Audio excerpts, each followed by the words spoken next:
to the Relentless CEO Podcast with Adam Kifer. Follow your path to success alongside icons and industry leaders in martial arts, fitness, and more. Let's go. This is the Relentless CEO Podcast. Well, thank you guys for coming on the podcast. And also, congrats on having the craziest month ever last month. Was that last month? Yeah. November, yes. Mm-hmm. Yeah. I was looking at your stat sheet and I was like, holy cow, good for them. Was that a lot due to the holiday sale? Yes. Yeah. Most of it had to do with the holiday sale. Honestly, it was really a great, a month for it, but we only set aside a certain amount of memberships that we allowed to have paid in full, and we never go above that because then it'll start affecting our monthly, right? So we wanted to make sure that, there was a definite limit, and we have to turn people away, so it's a good thing. Yeah, I think that's smart. We do the same thing. And for everyone listening that doesn't know, you guys do six figures at your school a month consistently. Yeah. And here's what I love about looking at your stats is a lot of people doing six-figure income per month at the school. It's pretty once they get to that level, it's pretty stagnant across. I see your guys billing and revenue is jumping up almost every single month consistently, which is super hard to do, especially at that level. So for you guys, what are some of the things that you've been focusing on to continue to grow your billing so consistently after already being at a high level of performance? Well, I think a little bit has to do with the really focusing in on those numbers, right? A lot of times people get comfortable. And, it's really important to really kind of dive deep into them, know exactly where it's coming from, what is impacting what, and really tackling any issues that we see right away. We're talking about it constantly, even with our team. And I think that really makes a difference because it's fresh in their mind as well. And it really kind of keeps them focused on it, and so we know we have to hit certain numbers and they immediately know from day to day if we are, going to or projected to, if we're going to, and if we won't. Good. And how often are you going over the numbers with your team? Weekly. Yeah, weekly, sometimes twice a week. With our power team, we talk about it twice, and with everybody else once a week. Awesome. And then we're reminding, we still like being at the karate school, we enjoy being here. So oftentimes, when there's a little quiet moment, we'll go over there and just remind them. I know that sounds kind of crazy, but. No, I actually love that you said that because I see just from the school owners I talk to, a lot of them really want to get at that high level, but they also don't want to be in their business. And I'm like, that makes it harder. It makes it harder to get to the level that you guys are at when you're not in the business. And I love that you guys are so actively involved in it. I think that's a big reason why you guys are continuing to grow every single month. And I think that's huge. So to all the school owners listening out there that are like, I want to pull out, but I also want to have a crazy successful school. I think there's a little trade-off when you pull away. And I think for you guys are at such level that'd be so easy for you guys to be able to step out and let the team run it and it'd still do okay. But I think that involvement, I think, is a big reason why you guys are continuing to climb every single month still. Yeah. And I know, we have a lot of friends too, who feel like, that it's important to kind of back off from the business, let the machine run. And I don't disagree with that, to be honest, but we just enjoy being here. We're not ready to be completely, off of it. And so, especially Jordan's here a lot more than I am. And, we kind of really did a big test, I want to say, in October. I was gone for about, I want to say 5 to 6 weeks. Yeah, she was gone all of October. She was gone. And parts of November. Yeah. And it was fine. Everything was perfect. Yeah. It ran super well. And then he was with me for half of the time. So he was gone for 3 weeks. And it was the easiest thing for us. This was probably. That was the longest we've been in the school. Yeah. Good for you guys. That's awesome. And what do you felt, what was set up ahead of time that allowed it to feel easy? Well, we definitely, a lot of planning, everything has to do with planning, and constantly reviewing the goals that we had, and then also, once in a while, I didn't do it so much because, in Europe, I'm a little concerned with, they have a different way of setting up their Wi-Fi and their internet. And so I didn't get a chance to really communicate a lot. And we just spent a lot of time pre-framing and planning and making sure at the end of the week, those goals were met, And so we didn't work. I would say didn't work other than look over the stats and, reach out if I felt like anything was askew and try to figure out if something happened while we weren't there. But everything was super smooth. I didn't have to do that at all. We planned ahead because we had this giant sale in October. And so we really had in November. And we really had to kind of prepare for that ahead of time because we also order from overseas. So it was really kind of, a lot of preparing, a lot of planning, a lot of communication. But I also think the fact that we are always here. Mm-hmm. And so we're not on the floor. We're not doing so much the day to day, so they kind of already know what they do or what to do. Mm-hmm. And so we just had to make sure, okay, we have to make sure we do A, B, and C. And they just ran with it. So a lot of times me and Felipa will be in our office just on a daily doing other projects, and they're running the classes.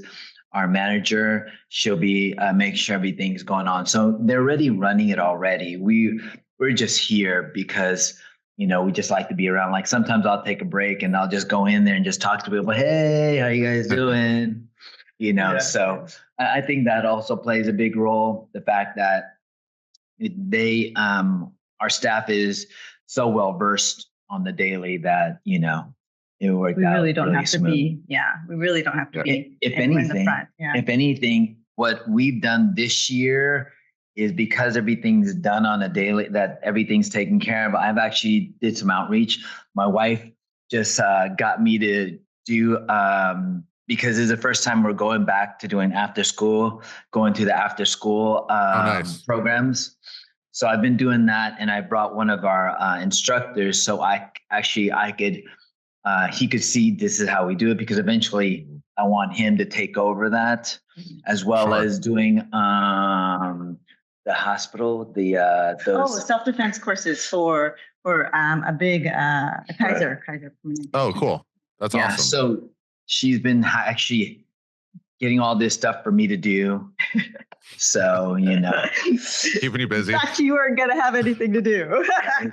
So she's keeping me busy. Yeah, that's why you guys keep growing. And she's like, start on these projects. Let's go. Exactly. Yeah. Exactly. So we're not really ready to slow down. Yeah, good. I don't think you guys should. I think you guys, I think you're already setting records, but I think you guys, I think the numbers from last month that I saw, I haven't seen another school gross that in a month ever, just so you guys know. So, wow. Yeah. High five. Don't get comfortable though. Don't get comfortable. Doesn't sound like you are. Question for you, because I know people listening to this are going to probably ask, what is your guys' billing breakdown right now? Because I know you guys are big on summer camp, right? And obviously you have a super successful martial arts program. Like what percentage is sort of coming from where right now? So for us, I want to say about... Ooh, good question. Let me think. Yeah, he just looked at the numbers, so he's probably better versed. In regards to like our summer camps or our after school program. So like I know majority is from the classes, because you know what happened with our after school program. California just gave a grant for state of California gave grants to our school district to provide free after school programs. Oh, okay. At all of the schools. Tough. Yeah, that really hit us hard. And so that was very difficult for us. But luckily, there's still, a core group of families who understand and see the value, right? So we have to keep doing that. So I want to say, 10% from that. Yeah, 10% is probably after school program. Awesome. And I want to say about 80% is, martial arts classes, and about 20% would be, if we were to lump it together, after school program as well as summer camp. Love that. Cause I know there's probably someone somewhere is listening to this podcast and like, well, they're only doing that much probably because of their after school program. Yeah, no, you guys have a solid martial arts program that's generating a majority of the billion. And then that after school is like the icing on top. So I love that because it shows that, hey, your core business, martial arts, is a thing that's creating the most of your business. And question for you guys, because you guys have been in the martial arts industry for a long time. What are some things that you see yourselves doing differently in running a martial arts school than a majority of martial arts schools do? I think one of the main, I'm always the one who chimes in first. I'm sorry, but one of the main things is really not thinking that we do it the best and we do everything the best. I feel like a lot of schools are kind of stuck in, my way is the best way. My style is the best style. I'm okay just teaching this amount. I don't want to become a McDojo. And I can understand that too, because, we felt that way as well. But then we've come to realize that that there's just so much more efficient ways to do things and to really not only improve the classes, but also improve the business, So really it's focusing on learning and understanding that, we don't do things the best, and we'll learn from the ones who do. And we don't have a problem with that. I think humility is really big. You're right. Mm-hmm. I mean, like we don't consider ourselves, the best. And even in regards to our students, there is no ego. And I think that's one thing people liked about our school is all the instructors. They were my black belts, and they kind of like got my personality in a sense where we're very humble.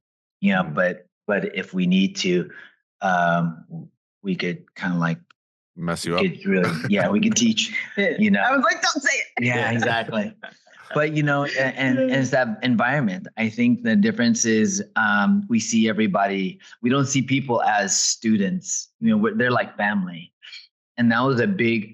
We get that a lot. That when they came into the school, that they felt that family environment. They felt like they belong. Mm-hmm. And that stems from leadership, right? So, me, my wife, my kids, my nephews, and my black belts that grew up with us, they've really helped create the family environment that, like people look for. People look for a community to feel like they belong. Absolutely.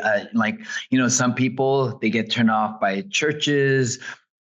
Some people they're single moms or single dads, they have no family in this area, so they're looking for a community. And so we when they come to our school, they and with all our events, they really feel like they belong and they become part of the family. Yeah, it's become an anchor, right, in their lives. And I think that's one of the most important things, because then that you have a student for the long haul, right? And for us, it's about acquisition and also retention. And so building that community really creates a place where they just don't want to come to take classes, right? They feel anchored here. And that's important to us. We live in a very, very high stress, busy part of California. And a lot of our families have 2 jobs per person, per head of household. And so it's a stressful, I can feel the stress when they walk in, and then I can also feel it dissipate, at the same time. So, and I think it's just creating that environment has been key for us. But also, always agreeing that, we always need to learn. We're always going to be the white belts, wherever we are.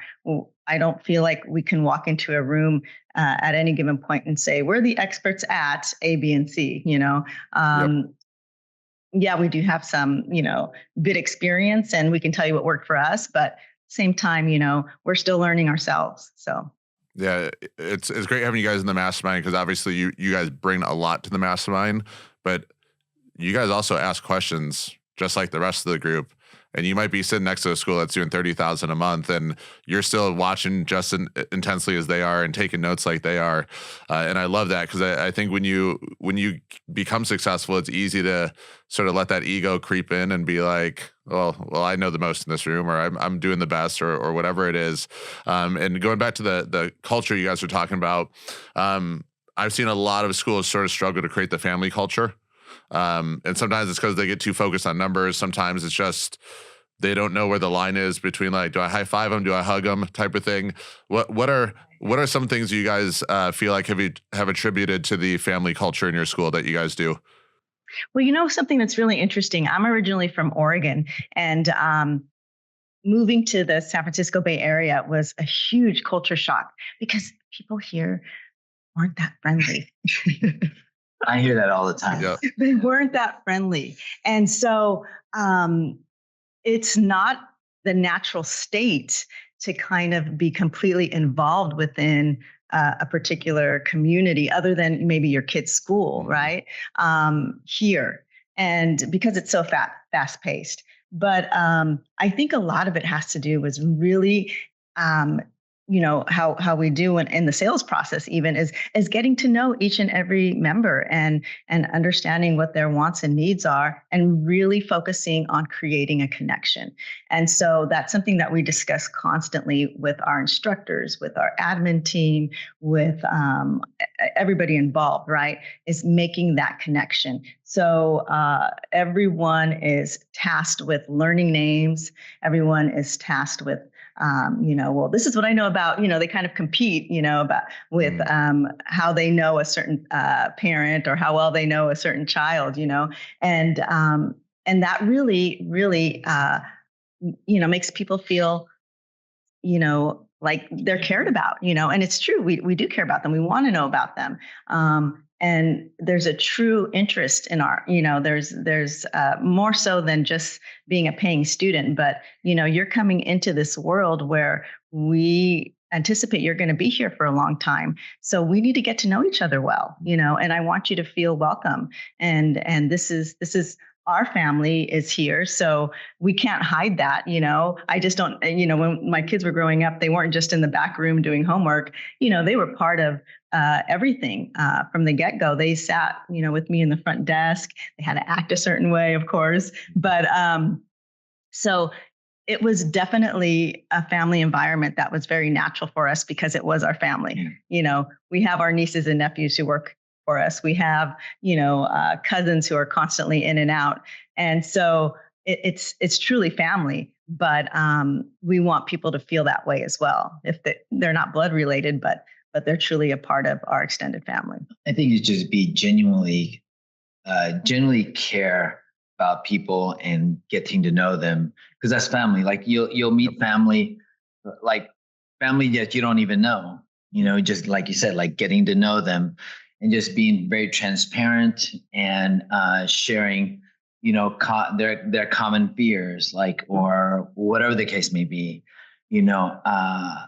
like parents who don't know how to be parents, and just be very genuine, like, hey, be frank, sometimes you need to say no, or, you need to be the parent. And, and sometimes some people may feel like I'm crossing the line, but what is our purpose? My purpose is to make a difference. And my purpose is to not only, I treat all kids like my own kids. I just won't hit them. For the record, that doesn't happen. I don't. Well, they're in martial arts, so it's part of training, right? Exactly. Also, you should have cleaned your room. But like spank them. I don't hit But that's and people know, and people, like I say, goes back to the people who come in. They look for that support because they come in, they don't know how to deal with their kids. And so we come in there and we provide that support. And being able to do that really requires you to get to know the person well, right? Mm-hmm. Because we're definitely not just going to have that conversation with someone off the street or someone we don't know, right? Sure. So you really need to know the person in order to have these types of conversations. And in order to do that, they need to feel comfortable here, right? So it's truly, everything is very much hand in hand, right? Our focus is on getting to know the parents, creating the environment, and making sure that they're getting the support that they need from us, right? And it's interesting now because we have adult children now, and so they're examples. And we get the question on a daily, gosh, how did you guys do it? What did you do to have these good kids, well mannered? And I said, well, one thing is they're working, obviously, but but no, they're truly like that, and I think even our kids understand that, the way you are here is the way we are at home as well, so and being able to really kind of relay that to parents is important to us, for them to understand that, what you see is what you get. We're not just putting on a front for you, Exactly. Sure. No, I love that. And you guys really are like super passionate and caring, just as much as we've hung around you. And I think it's one of you guys' superpowers, honestly, because I think for you guys, it seems so natural. And I see so many people struggling with that. And even the times that we've like hung out at the networking parts of masterminds and stuff, like people sort of gravitate to you guys just because they feel like family around you. So you guys do a great job just showing that everywhere you go, which is amazing. And I do want to ask you a question that I normally don't care about, but there's a purpose for it. How many members do you guys have right now at your school?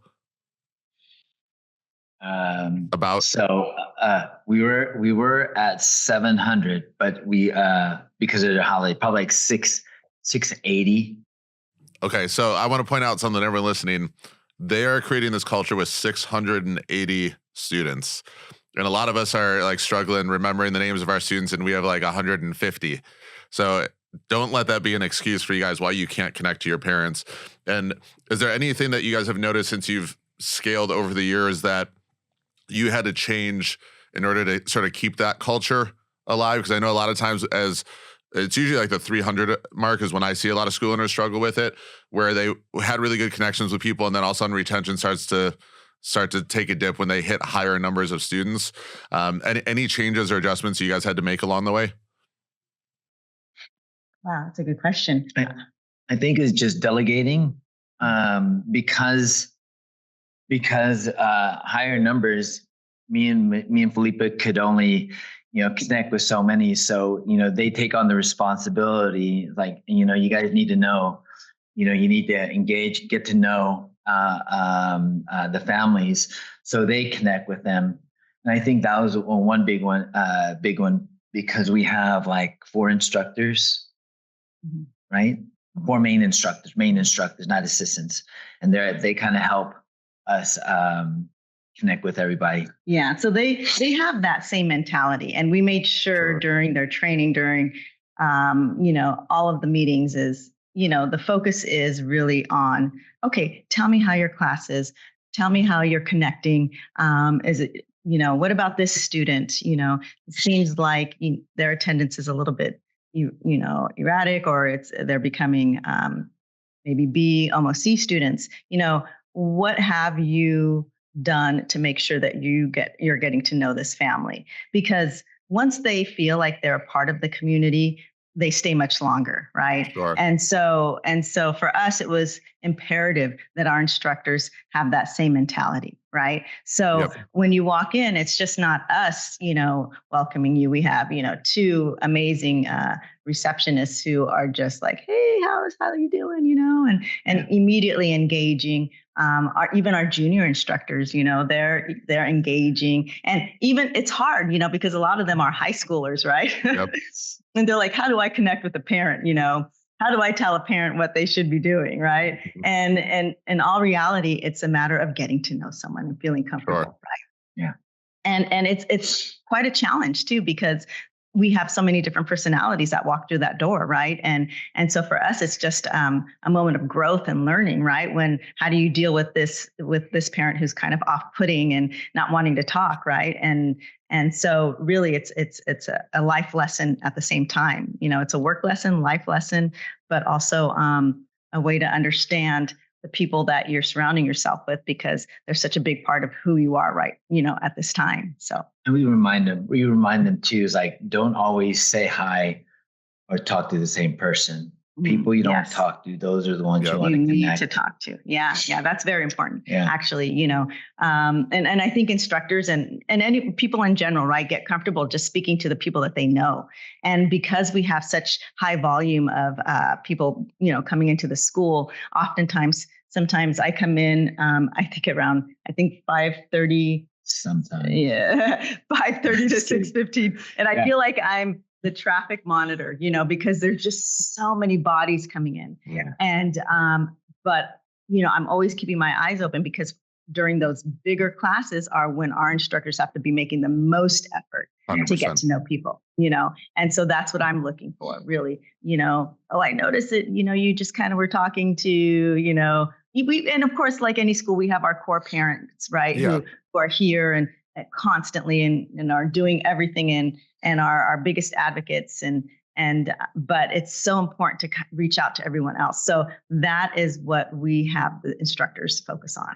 And when I do go out of my office, I make sure if I don't know somebody, if I don't recognize somebody, I introduce, hi, my name is Grandmaster Jordan Pallen, blah, blah, blah. And I just go and just introduce myself and stuff. And just so then we could connect. And I think people appreciate, like, especially if we're like the owners or whatever, that we take the time to acknowledge them and welcome them. And kind of, I also go over the history to give some, to go over like how my father is my teacher, and then the instructors are telling your story. Yeah. And that way they could really appreciate, it's just not another school. There's some that stands out. And we do that a lot of times too, because I think it's pretty funny. The genetics in Jordan's family, I swear they're strong. And so you turn a corner and there's someone who kind of resembles him, right? You turn another corner, there's someone who resembles him.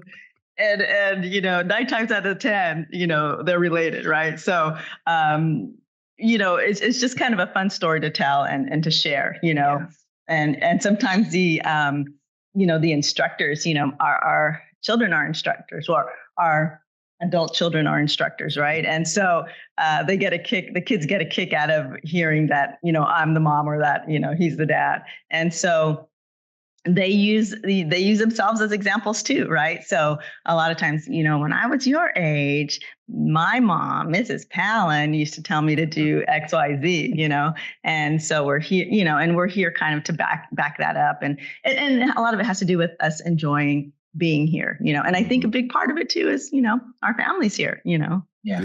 Related and non-related. So let's talk about that, because I know that's always something that's challenging for a lot of people, because there's a lot of spouses that work together in this industry. A lot of, like, I grew up with my family doing martial arts in that setting.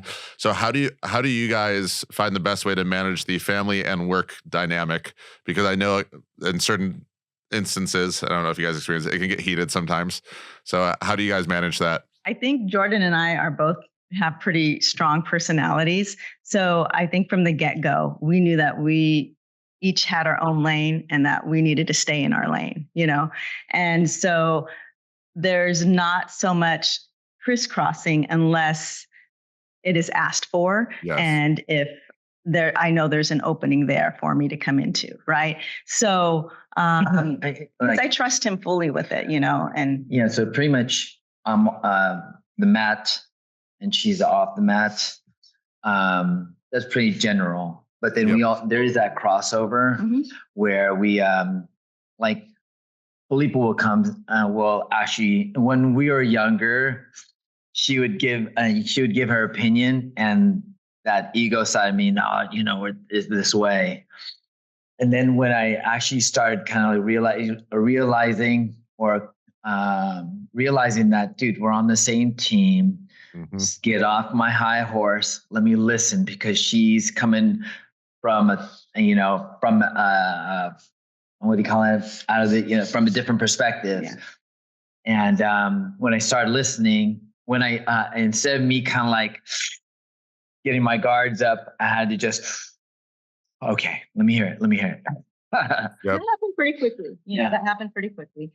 So I think between, Jordan and I, it's been, pretty smooth when it came to working with each other. And then as our children and our nieces and nephews grew and became able and realized that this was their passion as well, we wanted to create, obviously, a really solid employment opportunity for them that can take them, into retirement, right? And provide a really, really good living for them. And so we realized quickly that there has to be a divide, right? There's a professional and then there's a family. And so in our office, though, they come in and oftentimes that line is crossed back into family, right? Sure. But outside that office, everything's very much professional. Everything is very business, of course, with that understanding that there's that family connection and that dynamic. But there's we're the employers and they're the employees, right? So that was a hard transition. Yes. Because one, we had to be, it's hard not being sensitive to their feelings and just have to be straight up. But a few times of just being straight up, they had to realize, on their part, they had to realize, dude, okay, this is the boss talking. This is not mom and dad. But at the same token, we had to approach it. We couldn't come off as mom and dad. We had to come off as about, hey, this is straight up, this is what needs to be done. Yep. It was hard, to be honest, and especially with other staff members around, right? Yes. And so for me, it was so important to kind of make sure that, everybody involved understood what was at stake, right? Sure. So the staff doesn't need to see how I disciplined my children when they were younger, right? But at the same token, they're now part of that staff. So how will I address it then? Any type of behavior issues. So it was a fine line, and we've finally come to the point where we feel pretty comfortable, with the way things are. But it was a challenge. It's going to be a challenge. But we've come to the understanding, professional and business. And I think more so they came to understand it because they had to be the ones to kind of realize it's not mom and dad. Yeah. And it's so important for them to work somewhere else too, right? To understand. Yep. So, that was our requirement, for my son immediately, in high school said, I really love the martial arts. This is what I want to do. Well, for us, and of course, this is not, to push, our belief system on others, but we really believe strongly that our children needed to go to college and they need to have other jobs so they can understand, and appreciate, what we've built. Right. So, and so that's what we had them do for sure, and still he came back and said, this is definitely what I want to do. And, so, it's definitely a fine line, and it's, something that we feel that, we still have some struggles with, but to be perfectly honest, right? But at this point in time, we feel really comfortable with the way we do things. Yeah, I think having them work somewhere else is so important. I think I have a team member that pretty much from the time he was eligible to work had been working for me. And the best thing I ever did for his development was fire him. And because he went to work somewhere else, and about a month later I get a text and he's like, I did not understand how good I had it. And I was just like, well, I want you to keep working somewhere else. So I was like, well, we'll let some time pass. And we brought him back about a couple years later, and he was just so grateful for like working for us, and how we treated him wasn't just like a number or an employee. But he wouldn't have had that perspective if he didn't have the opportunity to go work somewhere else. And I think my parents did great with that for me as well. Like I went and worked other places and took a break from martial arts for a little bit and then came back, and I just appreciated it much more because it's like I felt like a human being when I worked for them compared to just being like part of the system working for someone else. So I love that you guys do that. I think it's so powerful for them. Yeah, no, that's huge. Yeah, that was a big deal.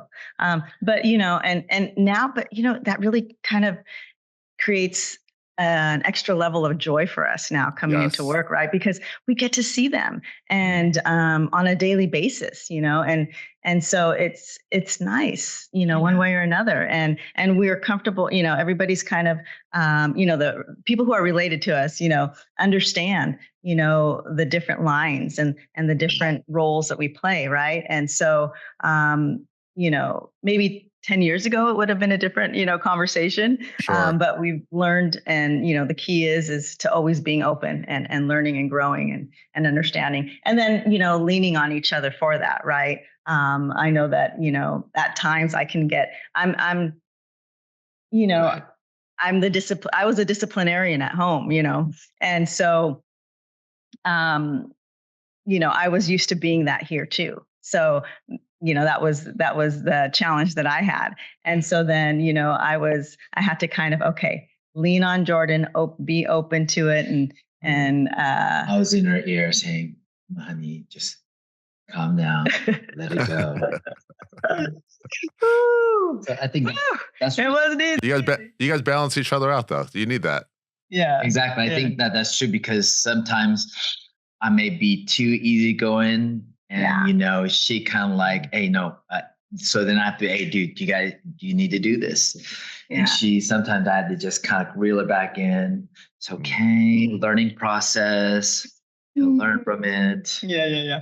A little too far sometimes, but That's right. Yeah. Sometimes that's needed too. Yeah, no, I agree.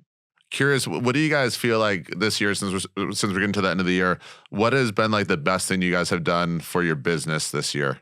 I think the fact that when we went away and they had to take charge, they had to take ownership. I think that was really big. Oh yeah, that's a huge one. Because that actually created a different level of, I guess you could say, ownership, right? Because now it didn't have to do with us being there at all.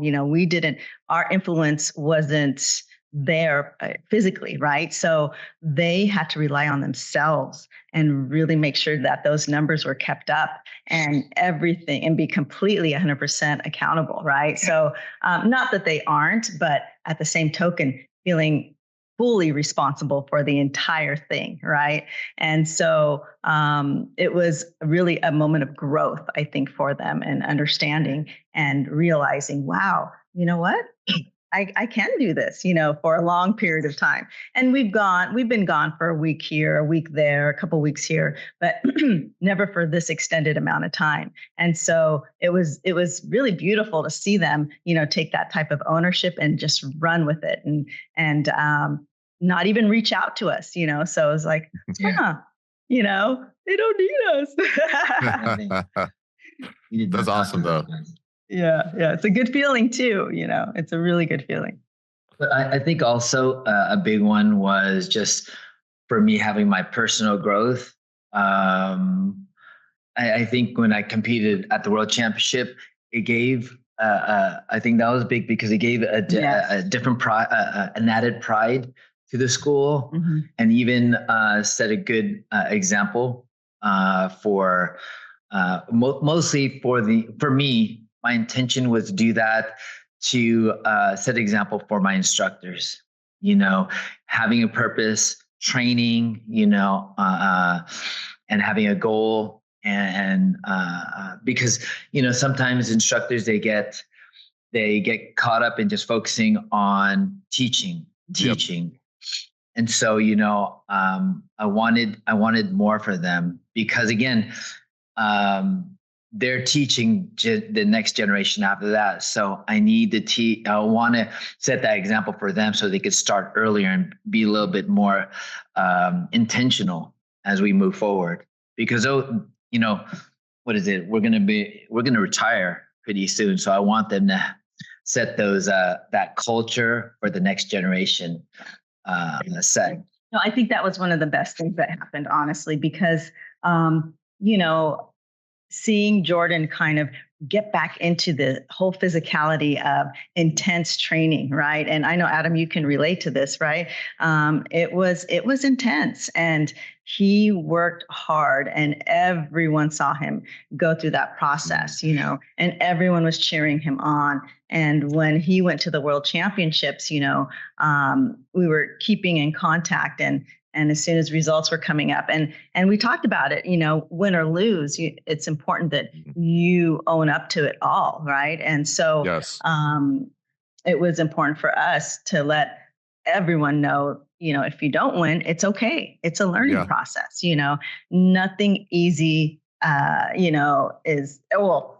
nothing hard is given easily, right? So it was really a beautiful thing to see how supportive the school became of him, and the instructors too. And I know that it motivated not only the instructors, but a lot of our parents, and it created a sense of pride for a lot of the students as well.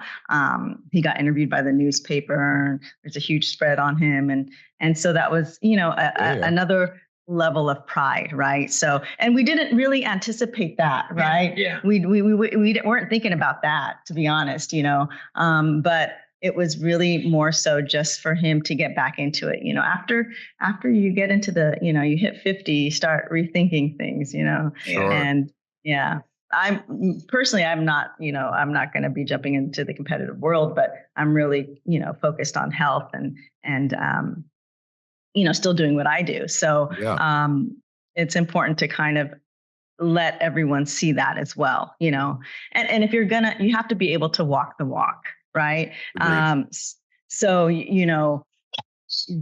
that's so important to us. And sometimes we had and to be perfectly, we want to be as real as possible. We had some instructors that were struggling with that, right? Not only with maybe putting on some weight, not feeling good about themselves, or getting a little bit out of shape, Sure. and that happens, it's natural, but also it's really important because it keeps your energy levels up, your metabolism's working properly. And so it was really motivating to the instructors. And that's really what the key was, because you can only say so much, right?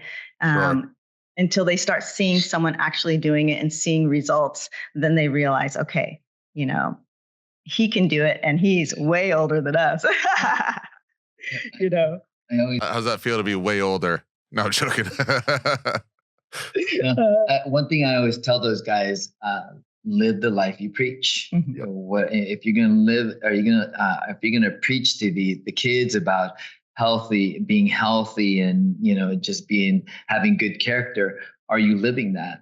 Mm-hmm. So that was really big to preach to those guys. Mm-hmm. Yeah, definitely. And for the people that are listening and don't know, you guys are in our Impact Mastermind. So I'm going to ask a selfish question. What are some of the benefits that you guys have gotten just from being in a mastermind? Because I think a lot of people have this mindset that, when you get to a certain level, like, you don't need to go learn more. You don't need to be around other people because you're doing what you need to do. And from my experience, like, some of the most successful people I know are in masterminds, because they're always hungry for more. So can you guys just talk about, like, your experience with the mastermind a little bit? Yeah. So I think for us, and this is a big deal for us, Adam, because you played a huge role in it. When, COVID was a double-edged sword, really. Of course, our business dropped. We had just moved into this amazing facility, and literally the week after we had our grand opening, we had to shut down, right? And for us, Jordan and I are the bosses, right? We didn't have anybody else to be accountable for or to, And so that was always kind of difficult for me, because I came from corporate America as well. And so it was hard to kind of come to the realization that, okay, what should some of our goals be?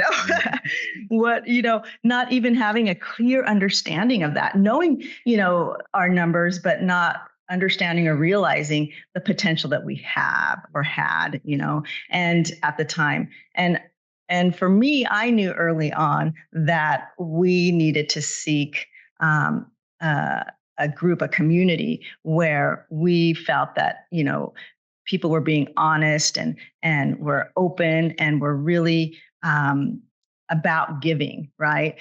Because we've been involved in many different, and we've been in this industry since the 90s, right? So we've been around for a long time and tried every other organization that has been out there. And there have been some good ones, but the majority, the big majority, really didn't provide solid information that you could take home and work on, right? Or support, for that matter. Sure. And we found that, luckily, with the mastermind, the Impact Mastermind, and it started immediately for us. We just, in terms of providing a structure, providing support, clear ideas, things that you can immediately implement, things that you can fix, things that you can talk to others about and feel comfortable with sharing that type of information, was a brand new world, that didn't happen before. If you were given information, it was always surface information, right? Sure. So this was very key to our growth, I think, more than anything, coming out of COVID, was really being able to sit down when we weren't doing virtual classes and tackle these issues immediately, so that we can see a change. And the change happened immediately. Honestly, we definitely didn't have all the answers, and everything that you provided us with, and all of the other coaches who are just as amazing, really helped guide us to the levels that we are today.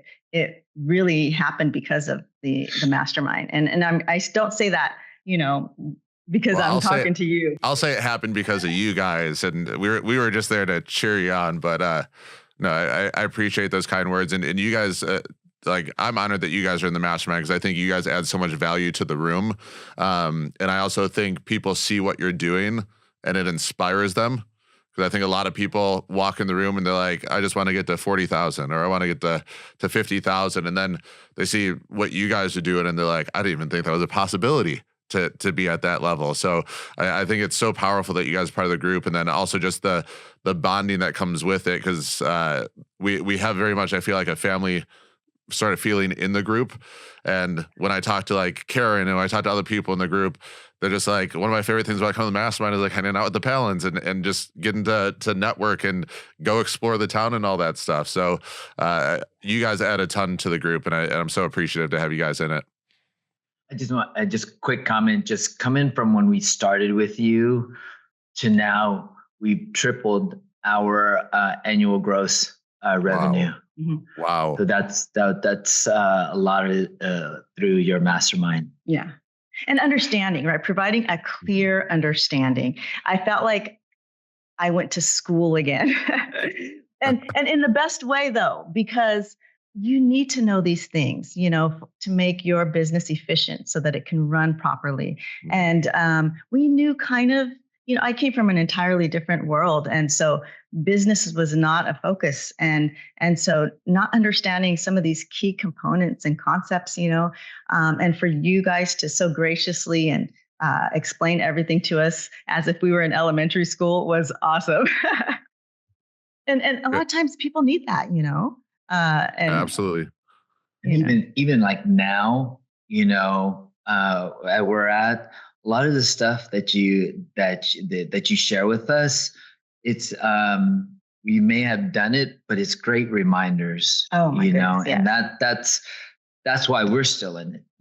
Is that we forget, and and sometimes and so it's nice to get, oh, that's right, I gotta do that. And then everything's all laid out for us. So it's okay, great. Here, let's just print this out. take care of this, pretty much. Right? It's just a turnkey. Yeah. And honestly, just to kind of expand on that, it's so important to be able to have accountability, one, two, but also direction, right? And so a lot of times we were our own support systems, and maybe we hit a ceiling with our own thought process, right? And where do we go from here? I have absolutely no idea. Some business owners probably feel like, what we did, right?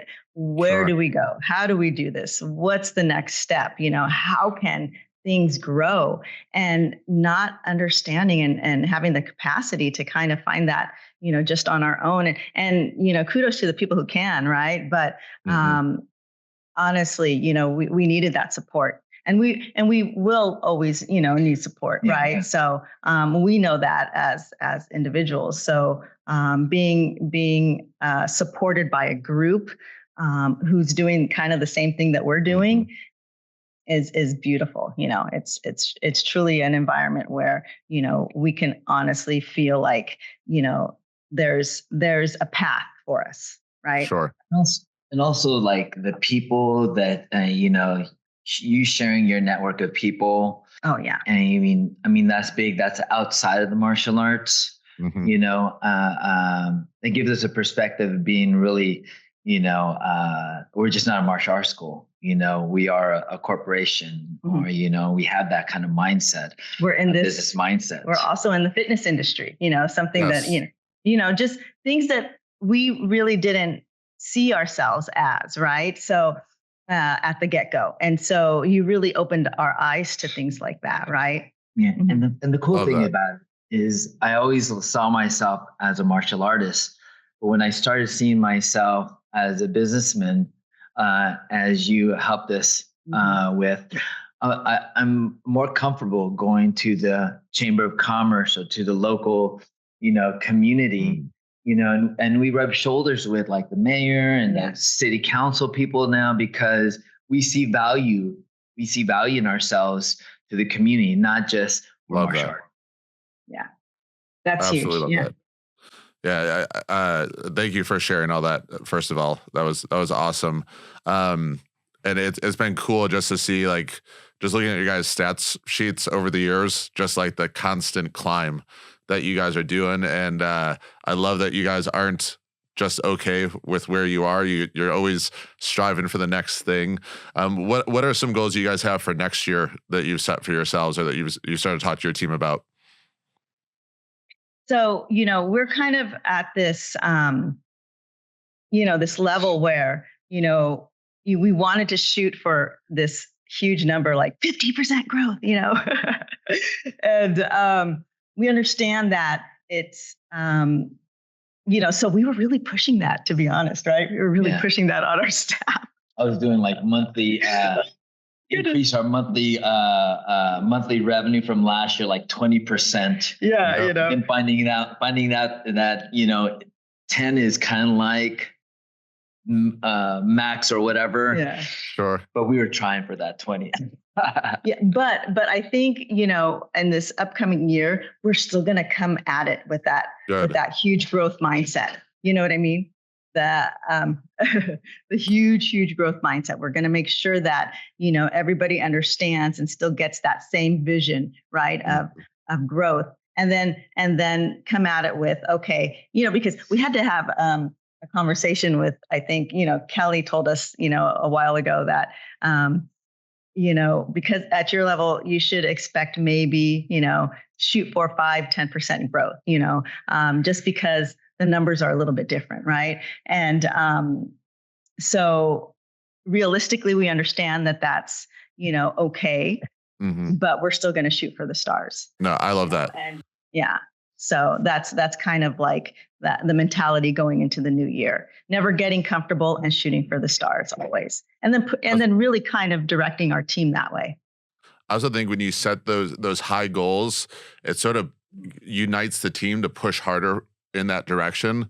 And I think some of the best years of growth we ever had for our businesses, it was when I threw some crazy goals out there, and like I wanted to push our team to it, but in the back of my head, I'm like, if we hit half of that, I'll be ecstatic. Like I'll still be super happy with that. And then the cool thing is when your team surprises you and they actually hit the goal or get pretty close to hitting it, then you're like, dang, like that worked out. That it was a good decision. So no, I think that's great. Like we just wrote the vision plans for our business that I'm going over with our teams during break, and we have some monster goals next year, and I hope it scares some of them. I hope it motivates some of them, and I'll be happy if we hit half those goals. Right. Agreed. Yeah, we're in the same boat. Yeah. I'm still trying to convince my wife to open up another school. So no, I'm on board. It's just a matter of finding the right place, right? Real estate's expensive by you. I can see that being a challenge, but I'd be excited for you guys to open up a second location. Is it then your son would be running that one most likely? Yeah. Awesome. He really wants to. Yeah. Yeah, I think he'd be good. Just in the little I've known him, I think he'd be great running his own location. Last question I have for you, I ask everyone this: if you had a magic wand and could wave it and change one thing in the martial arts industry to make the whole industry better, what would you guys change? I would change the mindset. Dude, let me say that too. Oh, high five. Sorry. Love that. Mindsets. Yeah. I think, we still kind of live, the martial arts industry is still kind of in the dark ages, when it comes to other fitness industries, right? Sure. So, and it has a lot to do with individual mindsets and my way or the highway type of mentality. We're fine doing it the way we're doing it, and for this industry to grow and really truly expand, I think, people need to understand that there's so much more that can be had. Yes.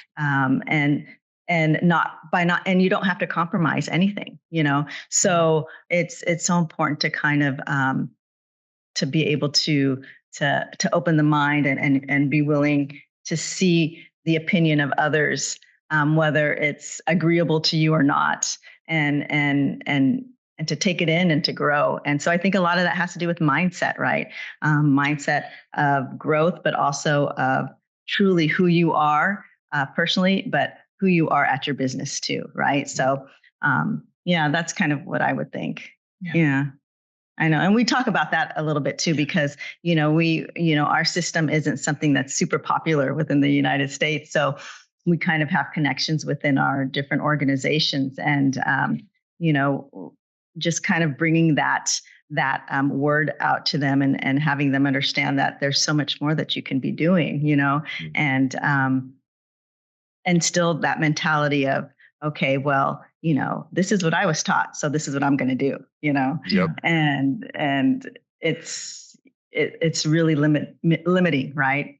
So, that's where we would go with it. Yeah. I definitely agree with that. I think the whole industry could, and it's not even just our industry. I think there's a lot of industries that could do better. I think part of it too is I see a lot of people just like crap on other people's success in our industry.